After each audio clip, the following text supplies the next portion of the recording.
Well, Sens fans, welcome to season 3, episode 27 of the Centennial podcast. And this week we're joined by special guest James Cybulski. So many of you may know him as the guy who roasts your Be a Pro character in NHL 22, but he's also worked for TSN and Sportsnet, both on TV and on the radio. And currently he's working as the play-by-play announcer for the Abbotsford Canucks. So James, welcome to our show. Thanks for joining us. Thank you. It's good to be back, or it's good to be here, I guess. It took 3 seasons and 27 episodes into season 3 to finally be considered as a guest on the show. So it's kind of I don't know if I should say thanks for having me or what took so long. Honestly, I didn't think to reach out, and I was like, man, I totally forgot that you used to cover the Sens, back when I think I started watching around that time. So yes, it's definitely long overdue. So we're happy to have you. Yeah. Some very, it was my time covering the Sens was kind of 94 to 98. And so like to the rock bottom pit of despair to like, oh my God, we're turning the corner here. We've got some hope now. And the huge upset win in round 1 over the New Jersey Devils. And just to kind of see the growth of the organization. It was just the optimism was a lot of fun. And it was definitely some fond memories and some good people in that organization in those early years, and especially some of the players that come to mind. Anyway, we can talk about it if you want or what. Yeah, I was actually just on you saying that. I was going to say the more things change, the more they say the same, another bonus in the organization and another group of young players hoping to make a turn and go on the up and up. So I was going to kick things off. So you were born and raised in Ottawa, which is cool because, we're based out of Ottawa. So I have to ask you about your time growing up here and basically what your reaction is when you found out the Sens are actually getting an NHL franchise. So I grew up in the East End in Gloucester. Where Gloucester Center is now. I grew up in an area called, I lived on Perez Crescent for years. Actually, you know what? Up until I was 3. Here's a random fact. Okay, a couple of Cybulski random facts. My mother grew up in Overbrook, and she lived next door as a child. She grew up next to Dennis Potvin, Denny Potvin, as we knew him as. But then I got into an argument with Ray Ferraro, my fellow broadcast booth. For EA Sports, and Ray, being a former Islander, says it's Dennis Potvin. Anybody, if you call him Potvin, nobody will know what you're talking about. So obviously a French Canadian got anglicized playing in New York for so many years. But so my mom grew up next to Denny Potvin when they were kids. And then I lived on Coldry Avenue for just a couple of years when I was really young. We moved when I was 4. But our next door neighbors were the Cassidys. And so Bruce was an up and coming, promising young hockey player. But I spent many, many days sitting on a porch having an apple with his father, Mr. Cassidy. And it was funny to kind of see. I didn't get a chance to connect with Bruce at all while he was behind the bench with Boston. But when he first got hired by the Capitals back in the early 2000s, we had a chance to reconnect many, many moons later and had a good chuckle. But yeah, so grew up in Gloucester for most of the years on Perez Crescent and then on Rainbow Crescent in Gloucester in the East End. Played minor hockey for the Cerebral Flyers and Gloucester Center Cougars. And then and we kind of had our place was right next to the NRC, the National Research Council in the just off of Bathgate and where Ogilvy Road is.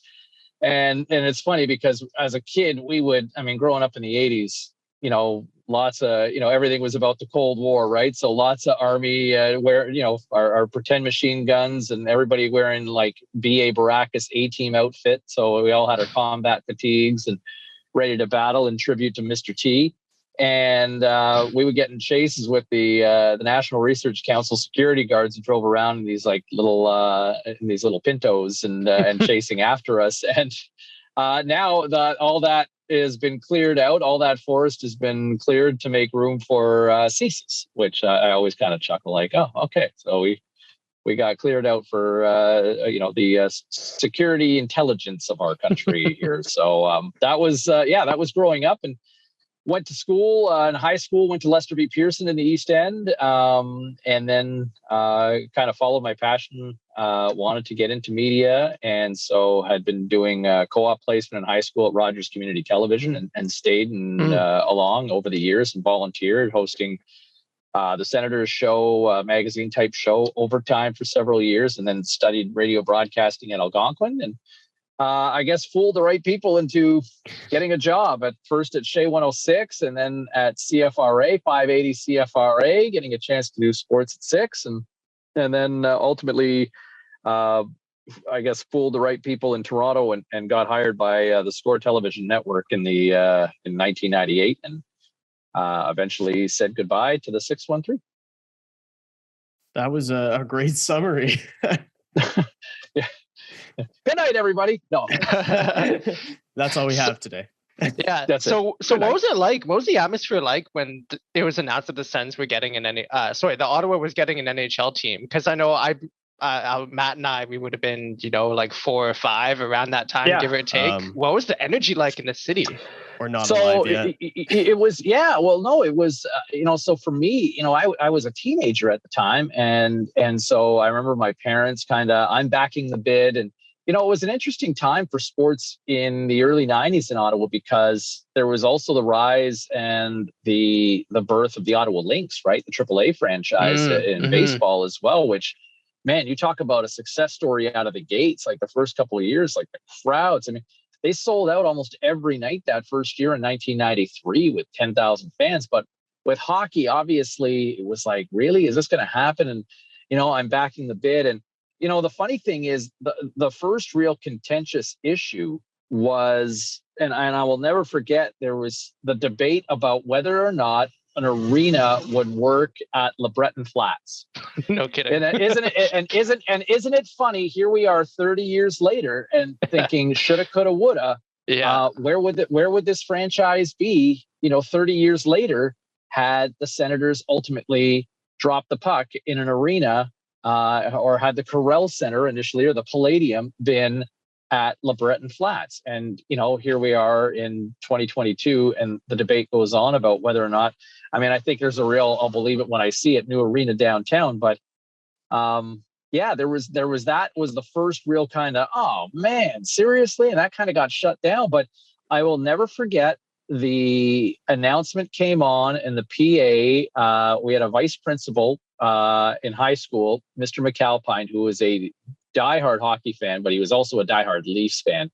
And he kind of rubbed it in everybody's face, right? But keep in mind, this is pre-Senators, right? So obviously, Ottawa's still littered with a ton of Montreal Canadiens fans. There was a healthy smattering of Bruins fans. There were a lot of Oilers fans in the 80s, but by that point, the band was starting to break up. So, there were a lot of Original Six fans. There were a lot of Philadelphia fans, some Oilers fans, some LA Kings fans because of Gretzky. Mm-hmm. And then Mr. McAlpine came on with the announcement that one day after school, at the end of the day, like whatever, 10 to 3 or 5 to 3, and just said, hey, the announcement and the city of Ottawa has been granted an NHL franchise. They made that announcement in school. And to hear that on the intercom, and I just remember I think I was in drama class at the time. We all kind of, and there was another guy who had just come in from going to the washroom, and I think he had heard it about 2 seconds earlier, so he was kind of shouting it. It was like, really, is this happening? But that announcement came on, and it was exciting, right? And I just think that there was so much optimism, and then okay, well, they're going to play at the Civic Center for a couple of years, but all that excitement and just happy to be here. I think there was totally a novelty that first year, but man, they were just, you look at the way the expansion rules are set up, guys, it's crazy to think that there was a sort of pay your dues mindset in professional sports to grow a league and to grow a market, to say, am I allowed to swear in here? Yeah, go for it. Go for it. But just to have absolute dog shit served to a brand new hockey market, wherever that may be. And obviously Ottawa's, I think you could say, is a fairly traditional hockey market, having been an NHL market, back in the early 1920s. But to say that, okay, you're going to have to lose for several years before you really have enough of a farm system and really kind of hit the number, getting a high A draft pick with a generational type player or a future superstar that's going to change the game for you. I mean, look at those years. I mean, the accusations of tanking, and not to speak out of turn, but I remember talking to Brad Shaw about this just recently, and Brad was part of that inaugural Senators squad. And Brad, who just went this week to join with the Philadelphia Flyers coaching staff with Tortorella. But Brad was here in Vancouver last year, and kind of reminiscing with Brad, just catching up with him at an event back in the winter and saying, man, like I think back to just how bad and the investigations of tampering or tanking on purpose, right? And he said, and I remember Brad, not to speak out of turn, but I remember him telling me that he had been called to testify for the organizations, and wow.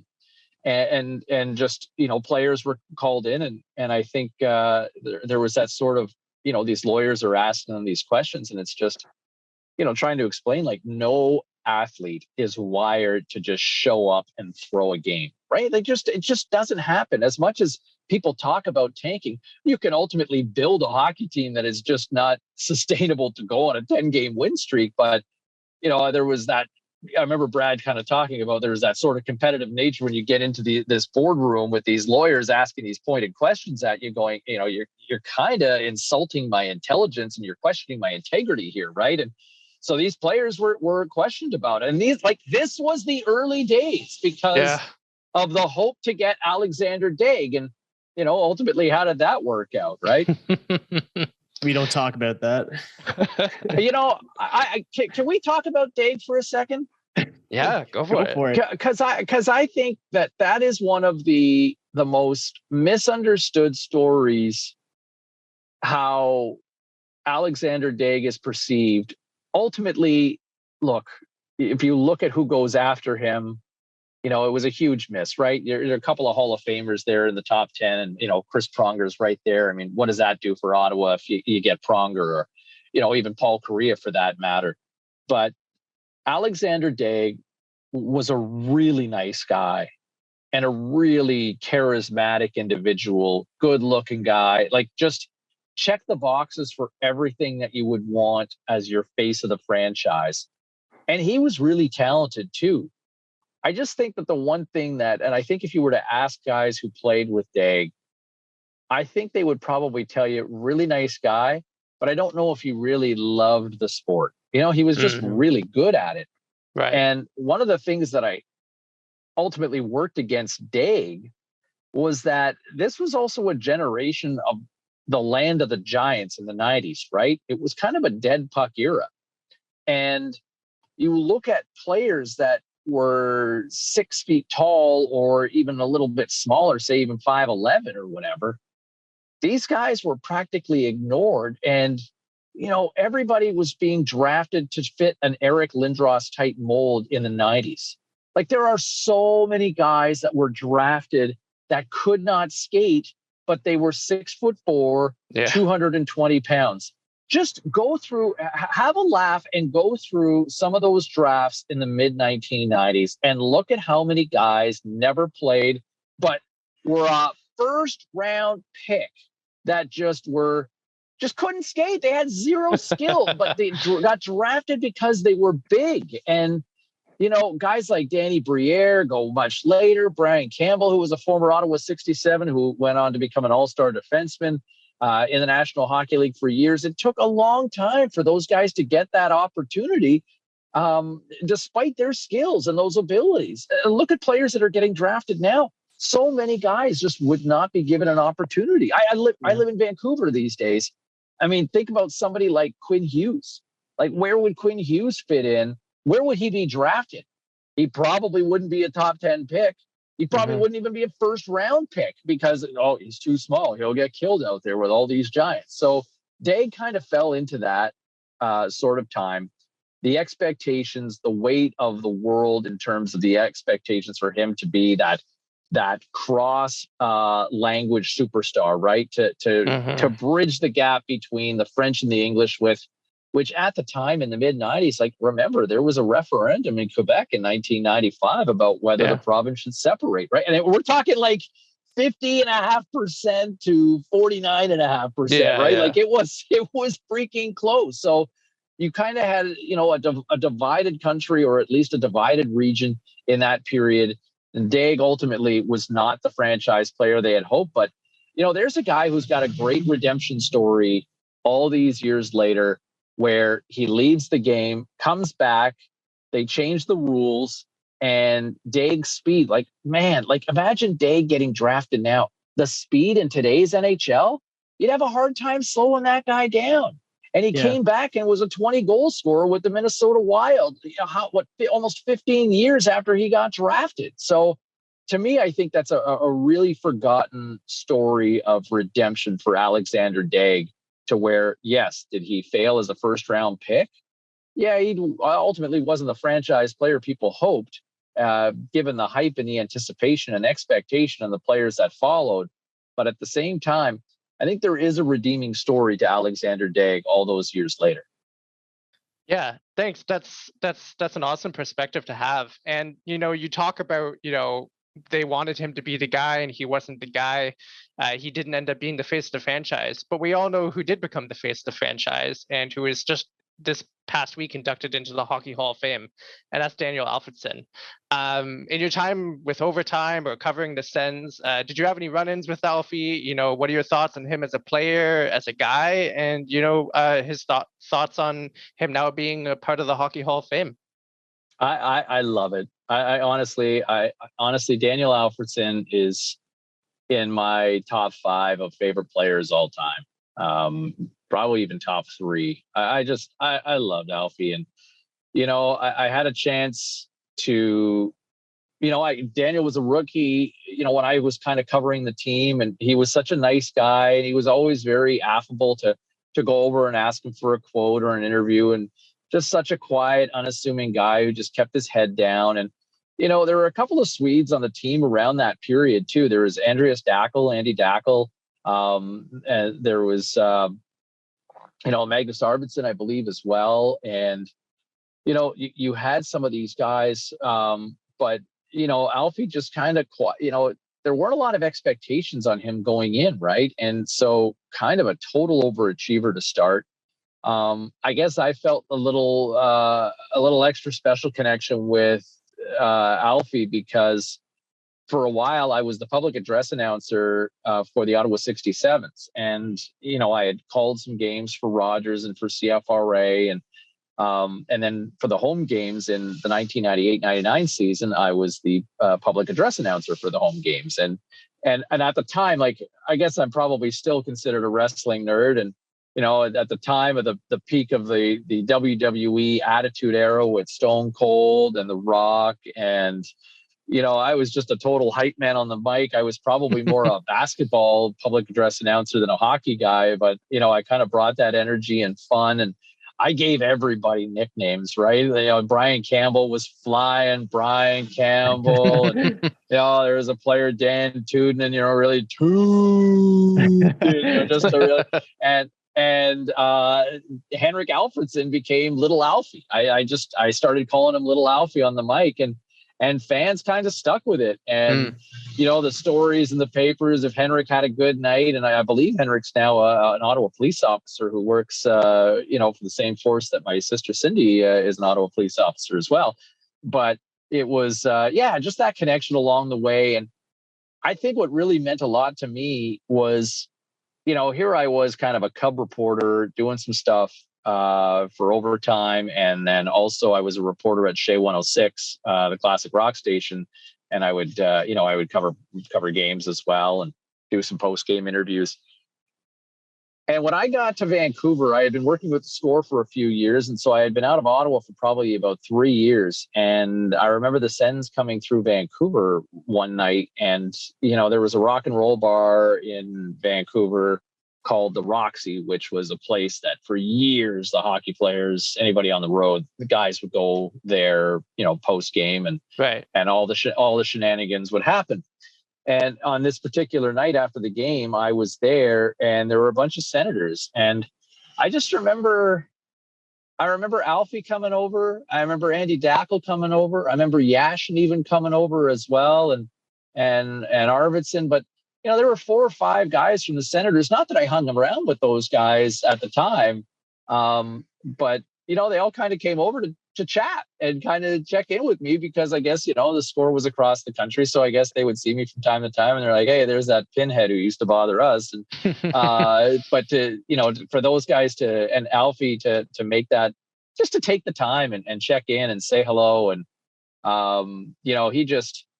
he was such a class act. He meant so much to that franchise. There's moments that I think of with Alfie, without question, that goal in 2007 in the conference final that eliminates the Sabres, that puts them into the Stanley Cup final. I was there in Buffalo for that game. Ooh. We're always taught to try to be professional and no cheering in the press box. Oh my God. I just wanted to run. It was like the same feeling after I saw The Matrix for the first time, where I just wanted to throw a kick at somebody and just run as fast as I could.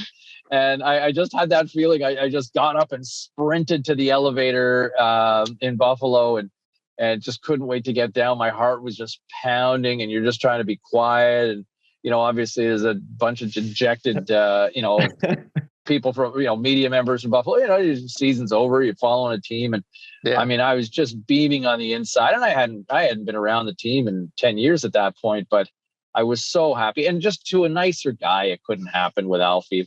But that moment, and then later on in the Cup final, at the end of that period, the team's down, and Alfie at center ice just hammers that shot at Scott Niedermayer. I mean, that's not at all who Daniel Alfredsson is. And Scott Niedermayer is the last person that you'd want to kind of hammer that puck with, just based on the type of his temperament, right? He's not that kind of guy who's an agitator or a shit disturber.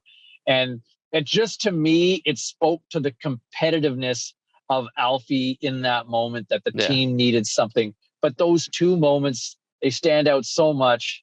I was also fortunate enough to cover the Olympics in Turin in Italy back in 2006. And, for Alfie to be a part of that as well, along with Daniel and Henrik Sedin, Matt Sundin as well. And, so many great players with that group from Team Sweden, to finally get some redemption for, how many good players there were, amongst the Swedish national team in those days that sometimes flew under the radar with Team Canada and whatnot. But, just so happy for Alfie. Just meant so much to, personally. I was just so happy for the guy, and just a guy that I admired so much, that, man, just represented the city and the franchise so well for so long too. And it broke my heart when he left the organization, and it just felt like one of the most petty things, just absolute bullshit, that something like that would happen.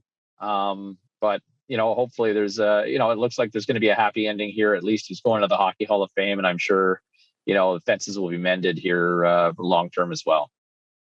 Yeah, definitely. And honestly, it's great to have your insight on Alfie, because I mean, I was fairly young when that 07 run happened. So sadly, I don't think I got to really appreciate it as much as, I guess, like the 2017 run was as close as I got to the 07 run. Sure. But I'll tell you one other funny random Alfredsson story. 2010 Olympics in Vancouver. One night I was assigned to long track speed skating, and Rod Smith and I were both covering long track speed skating for the Olympic broadcasters. So Rod Smith from TSN, if you guys are familiar with these days. And so Rod and I went out. We had been invited. A friend of mine was working for the NHL Players Association, and he got us some passes to go into the hockey house that was called, I think it was the Molson Hockey House, but it was kind of exclusive. Like, you really needed kind of VIP passes, especially for like the Players Association lounge. And it's just kind of a little makeshift setup that, it's kind of a lounge where players after games could kind of go hang out, have a drink, have a snack. And, players' families could kind of be there to kind of connect, because sometimes with the access, with the Athletes Village, it's really kind of tough to kind of hang out with family and see family there on the day to day. And the cities were just swamped with people. So we're there one night, and Sweden had just been bounced by, I think it was Slovakia. Anyway, long story short, Alfie's there. I think the Twins were there, the Sedins were there, a few other guys hanging out as well. But Alfie's family, like Daniel Alfredsson's dad, was there, and Rod had met the Alfredsson family at some charity event in Ottawa a few years prior. So there was a connection, like there was a bond. But here I was, I was there. My ex-wife was with us as well, and she knew how much I loved Alfie. Like I just, especially that 07 Cup run. And so she'd hear me all the time. We're living in Toronto at that point, and just Alfie this, Alfie that. Alfie's a cat's ass. He's the best. He's the best. And I guess the drinks were flowing rather heavily that night. But she decides, we're saying hi and this and that. And anyway, the night comes to an end. As we're leaving, Alfie kind of makes a point to come over to me, and he's like, "James, great to see you again." Like really, kind of like a real heartfelt handshake, and kind of, so it finds your eyes. Not to sound romantic, but like just a real nice, like, thanks. Like that really means a lot. Like, great to see you too. Take care. We'll see you when I see you. And I leave, and my ex-wife and I walk out the building, and I kind of look at her, and just kind of half a bottle of Jack Daniels in me, I'm guessing, but I basically remark, wow, Alfie, what a guy, to just kind of take that moment and really give me a nice heartfelt. And she says, well, I might have said something. I'm like, what'd you say? She's like, well, I kind of told him that you loved him so much. He was your favorite hockey player, and you just thought the world of him. And I'm like, why did you ruin it? It totally made me look like an idiot now. So anyway, that moment. But I guess he appreciated it in the moment, because he came over and was nice enough to say goodbye, and in a very warm-hearted way. So I wanted to scream at her in that moment, but it was it kind of spoke to Alfie the person as well. Yeah, no, that's awesome. That's hilarious. Well, okay, we'll kind of pivot here. So since Alfie's been on the Sens, obviously it's been a tumultuous time for the team. There's been a lot of ups and downs, but right now, like I kind of talked about earlier, they're turning a new corner. They're building a team around a nice young core of some really good hockey players. And I just kind of want to get your thoughts. I know you don't really cover the team much. You're out in Vancouver, but what do you think about the future of the Sens based on what you've seen of them over the past year or two? Well, it's kind of an incomplete assignment for the team, right? There's a lot of promise. There's a lot of hope. I mean, they check the boxes a lot in terms of skill up front, but I think you need a goaltender. I think you need somebody that is a surefire puck stopper. I know there's some optimism, but until you don't know, and you want to see it sustainable over the course of a year. I think for a team that wants to play to the way that this team is being built, you're going to need a goaltender that can make saves and steal a game for you from time to time. And I'm not sure if they've got that just yet. I didn't mind the gamble with Matt Murray, who kind of fit in terms of the age demographic for this team. The guy had obviously won 2 Stanley Cups. Clearly that gamble has been a fail. I'd like to see a little more sandpaper, or just I'd like to see that blue line kind of solidified. It's funny, as much as people hate on the Hamonic deal, I do think that there's something there with Travis Hamonic, that if he can kind of find his game from a year or two ago. Last year was obviously the vaccination situation is kind of a silly one for the guy, but it was a lot of start and stop. He took him forever to finally kind of get to Vancouver for camp last year. Then he goes to Abbotsford, but then it's like he's there in camp, but he's not playing. He's there, he's not there. It was just so weird. While I was doing games, he was there for a few games, but then he'd go up, and I just think that it just really took away from any sort of potential rhythm for him to find his game with the Canucks last year, and then to go to ultimately to Ottawa.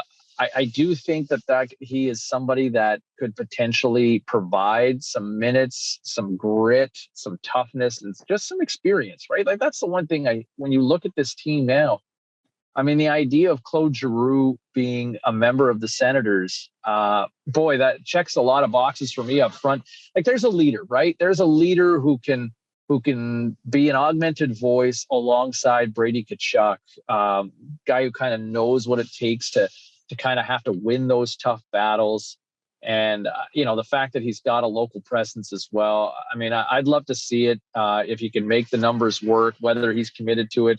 I mean, I think the team is probably still 2 years away. I mean, I'm kind of throwing all these things out, but I'd like to see a little more veteran sandpaper up front. I'd like to see another top four defenseman, which I think everybody's kind of thrown out there. Mm-hmm. And I think you need a goaltender, right? Like, there's the shopping list. You guys tell me. I mean, you guys live it and breathe it on a constant basis. Am I out to lunch here? Give me your power rankings of importance for what you guys would want. I mean, I think you're exactly right. Yeah, I mean, for me, I see the biggest problems with depth are up front. I think we had a couple injury issues this year, and when Batherson or Norris were not around, our forward core looked paper thin. And I think all the Sens fans want a top six winger to help round out that those top two lines. And I mean, that's the sexy pick, right? That everyone, of course, wants scoring wingers every offseason. But I think that for me, that's the most important. But you're so right about goaltending. It's probably it is the most important position, and you can't win without it. Just look at Edmonton. You can have all the firepower in the world. It's not going to help you if you don't have a reliable goalie. So I'd say those two for me are the biggest things. I think cavalry is coming on defense, but some forward depth and some reliable goaltending are absolutely what the doctors ordered. And Forsberg definitely looked really good this past season behind the Ottawa team that finished seventh last in the league. But I mean, Forsberg had like a .918 save percentage, and I don't think that with the sample size you can guarantee he's like a number one guy right now. 100%.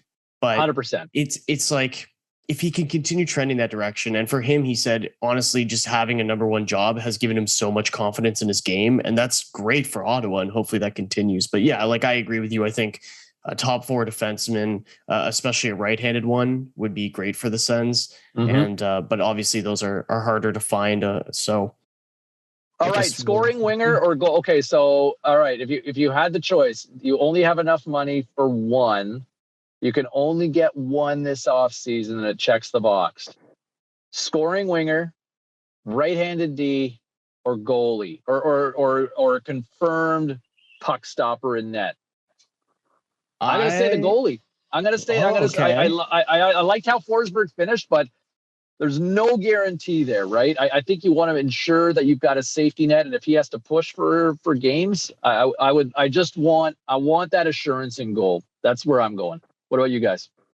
I would say probably top six forward, just because I think Tim Stützle has like so much skill, but he was playing predominantly with Connor Brown, who I do like, but he's not by any means like a huge offensive producer. And I think Alex Formenton was for the most part on his other wing, but he also played with like Nick Paul, who had a great playoffs and looked good with Tampa, but is not really a top six forward. That's not his totally. Game. He played with like Chris Tierney at times, who is probably going to be on like a league minimum contract next season somewhere. So anyway, I think that once he has quality line mates, he'll really explode in production. So I'd have to go with top six forward. All right. Yeah. I mean, my heart says forward. My brain says goalie. We all want to see a sexy forward acquisition up front to help unlock Timmy and to really round out, the power play and, those top two lines. But the goalie is everything, right? We wanted Murray to be the guy. He's not that guy. Forsberg, who knows? He's had a good year. Let's see if he can do it again. But if we had certainty in net, it would change the course of this rebuild. Absolutely. I think it accelerates it, right? It kind of puts the foot on the gas pedal, and then it allows, guys who are on the open market to say, hey, you know what? I wouldn't mind playing alongside Stützle. Yeah. Or to look at that as a viable place to say, you know what, I can make a difference and push this team, get into the playoffs. And you know what, if we get in, I think we could do some damage. That sort of mindset to start making Ottawa an attractive destination again. Totally. We're not the. I'm not the only one growing out the facial hair here. So yes, it's summertime mode. So yeah, since you've been doing a lot of work for EA on some of their recent NHL games, could you tell them to bump up Stützle to a 99 for us, please? I don't even think McDavid. I think McDavid's a 94 or 95. Yeah. I feel like of all the EA sports games, the hardest, the stiffest judges and scouts are in the hockey game because.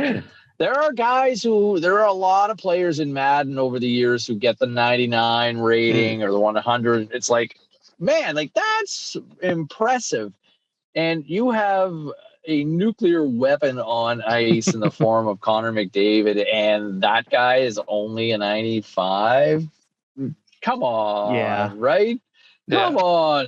I mean, if you're picking a team, you're picking a team, you're throwing every player up against the boards and you're going, okay, I'm picking the best. Like, the first overall pick in any draft, no matter how you slice it, you're taking Connor McDavid.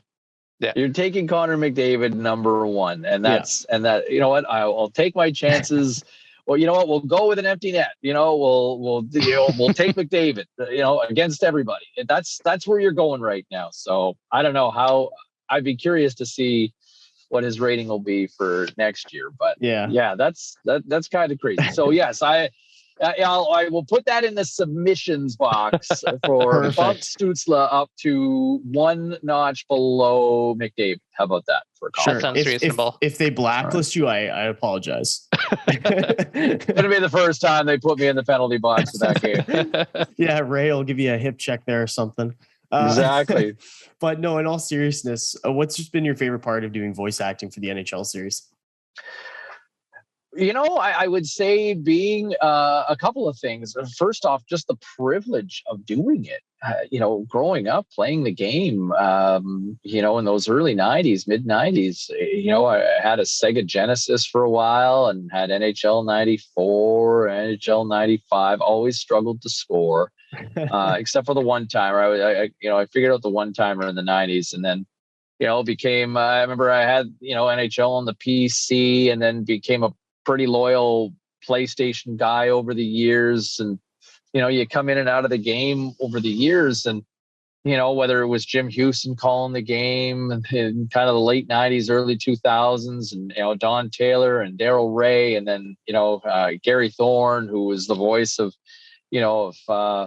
hockey in America for so long, for ESPN for all those years. And then, for Doc Emmerich to follow him. And, Doc was the voice of, hockey in America for the better part of the last 40 years. And, it just, and then you kind of go, how the hell does Cybulski fit into all this? But they were looking for a new broadcast team about 4 years ago, and they were auditioning several people. And I was able to get an audition, and I had gone in one particular day to see if I could do anything and take my shot.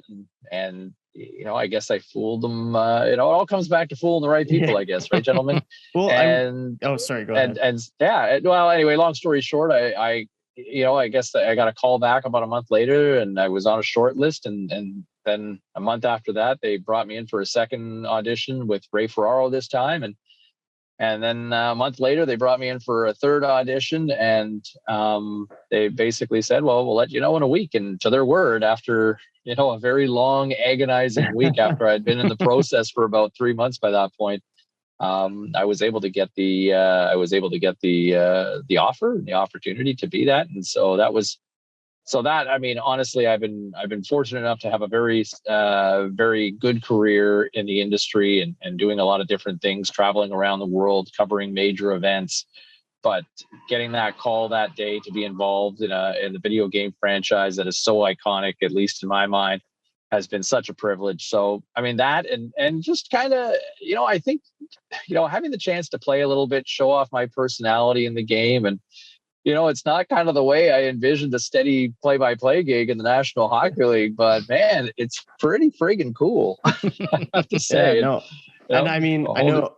Sorry, I know. No, go ahead. I'm just sputtering now. So no, it's all good. I'm about to be a kiss ass anyway. So I was going to say that honestly, it's been refreshing to have you start to do some of the commentary. I haven't played it recently, sorry, but for the Be a Pro stuff, like I found that it's more engaging and it flows well and stuff.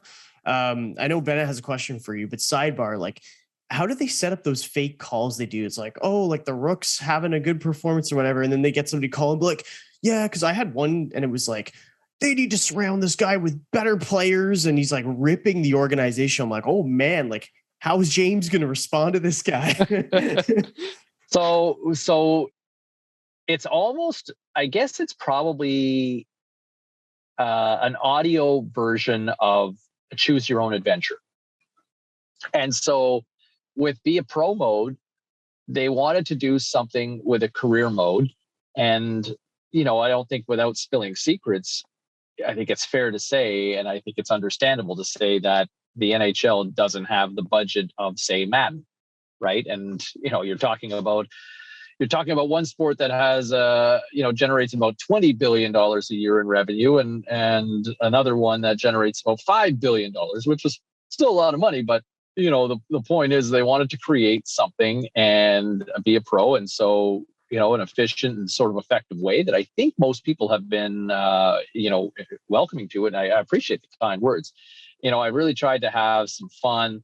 I've tried to take the approach that everything is sort of a do or die. It may not be Game 7 of the Stanley Cup, but at least it's a sort of a winner go home scenario, or just there's a lot of stakes up for grabs tonight, maybe getting into the playoffs, but just that sort of big game feel.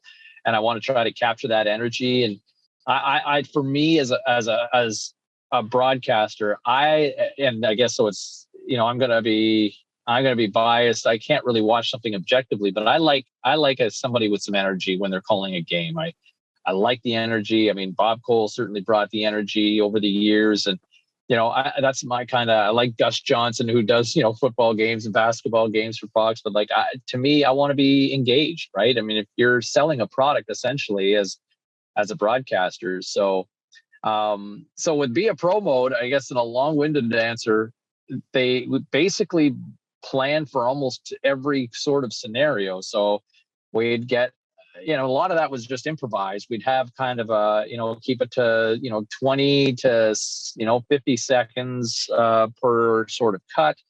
And you'd be given a scenario that, okay, it's early in the season.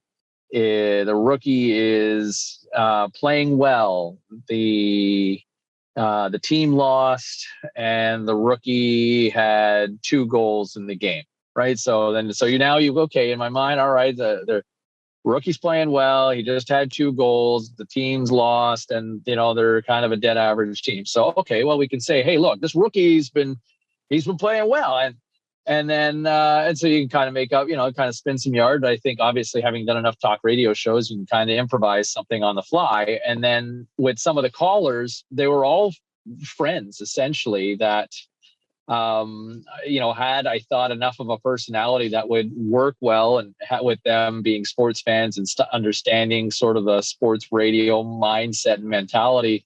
So one was Carolyn Cameron, if you guys know Carolyn from Sportsnet. So yep. She was Becky from Bayside. And then there was Brendo from where is Brendo from? Burlington, I think he said Brendo was from, and that was comedian Brendan Halloran, who spent some time working on the Jay and Dan show on TSN, and very funny guy and big sports fan as well. And then the third guy, the Beast from High River, and I'm sure that's the one that probably resonates for you. And the Beast, he was a guy named John Connors, who is now a bus driver for the city of Vancouver. But John and I worked together in Vancouver on a sports radio station back in 2002. And the Beast is just naturally one of the funniest guys I know. He's just naturally funny and an easygoing, jovial guy.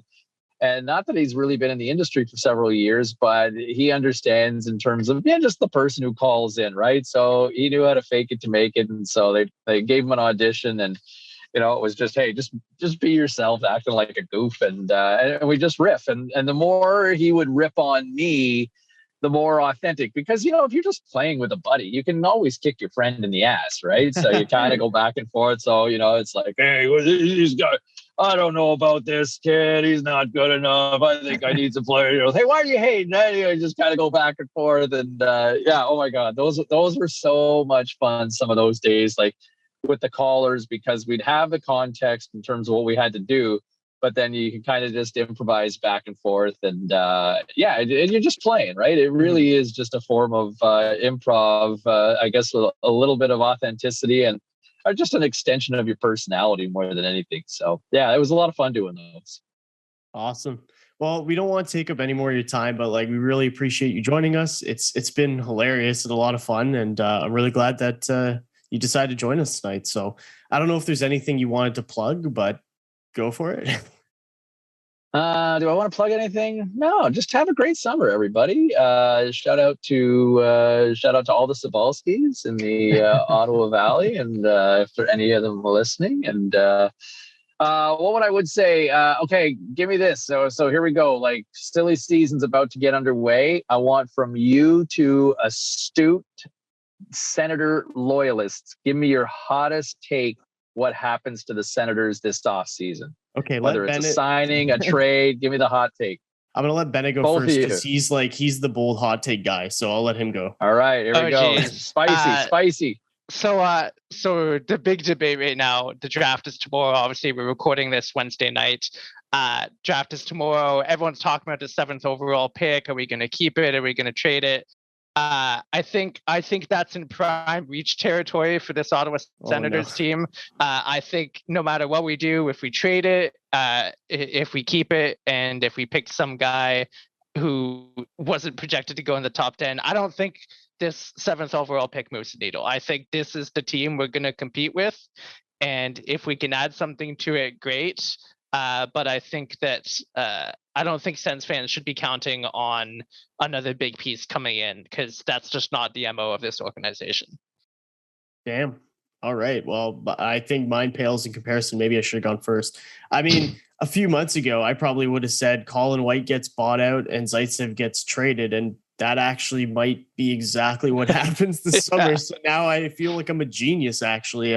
Maybe I should have applied to the Sens AGM job.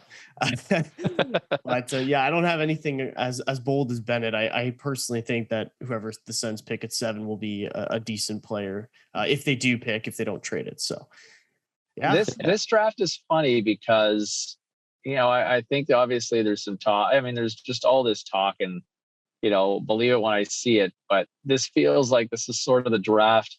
And I think this is still a little bit of the trickle effect and the impact of COVID, right?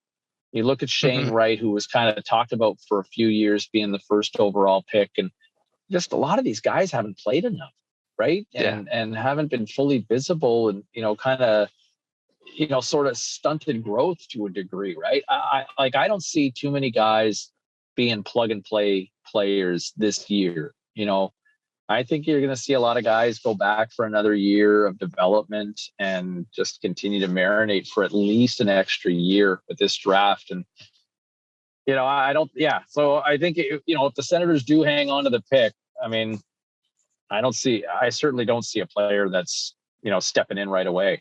How do we feel about Shane Pinto, by the way? Is there still any hope or belief in him? Oh, yeah. I mean, totally. Missed all of last season with injury, but in preseason, he was hot. But that's a young guy who's had some, I guess the question is there still belief, or are there now tempered expectations now based on everything he's gone through? I mean, gauging the Sens Twitterverse, I think people are still pretty hot on Shane Pinto, whether it's his looks or his actual play, maybe both. But I think the Shane Pinto hype is still alive and well. Totally. Yeah, I think we'd have to see another injury-plagued season for us to cool on him, because I think he showed so much promise in the brief stint he was with the team at the end of the 2020 shortened season, and then he missed all this past year due to a nasty shoulder injury. I think if he comes out of the gate and looks strong, and it looks like the injury was sort of a normal injury and not something chronic that's going to plague him down the road, then I think I think we'd be very happy to see him slot in at 3C behind some combination of Norris and Timmy. Yeah, if he can fit in kind of a top 9 sort of player or that middle 6 sort of sweet spot, that would feel like a win for sure. Guys, nice to catch up. Nice to talk some puck and go down memory lane. And sorry for taking up too much of your time. Thanks for having me on.